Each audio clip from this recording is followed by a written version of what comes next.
अनु की जिंदगी में पिछले कुछ दिनों से एक के बाद एक मुश्किलें बढ़ती जा रही थी। शादी के बाद जहां उसे लगा था कि अब उसकी जिंदगी में सिर्फ खुशियां होंगी, वहीं दूसरी तरफ हवेली के रहस्य, राजनंदिनी से जुड़े संकेत और परिवार के अंदर चल रही छुपी साजिशें उसे लगातार परेशान कर रही थी।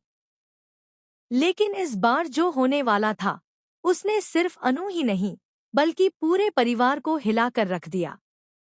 सुबह का समय था। हवेली में सब कुछ सामान्य दिखाई दे रहा था।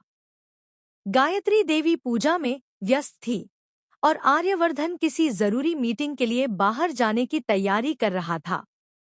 तभी अचानक अनु के फोन पर बैंक से कॉल आता है।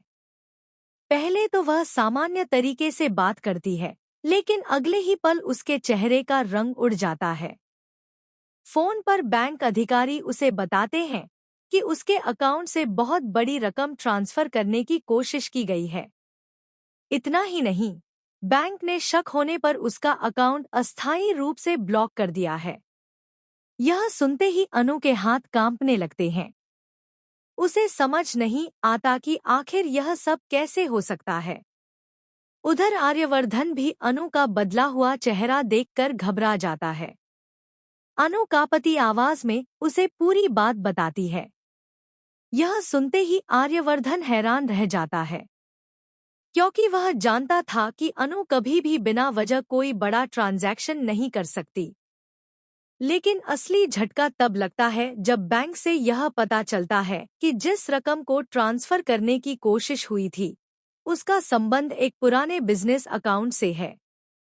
वही अकाउंट जो सालों पहले राजनंदिनी के नाम से जुड़ा हुआ था। यह नाम सुनते ही अनु और आर्यवर्धन दोनों पूरी तरह सन्न रह जाते हैं। अब मामला सिर्फ बैंक फ्रॉड का नहीं रह गया था।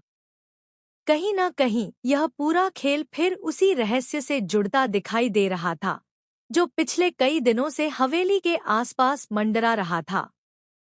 आर्यवर्धन तुरंत अनु को लेकर बैंक पहुंचता है। वहां का माहौल पहले से ही तनाव से भरा होता है।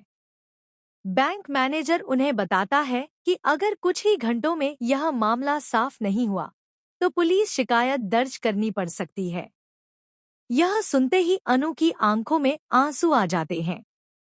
उसे डर लगने लगता है कि कहीं कोई उसे फंसाने की कोशिश तो नहीं कर रहा। उधर बैंक के कुछ अधिकारी अनु को शक की नजर से देखने लगते हैं, क्योंकि सिस्टम में मौजूद रिकॉर्ड्स सीधे उसी के नाम की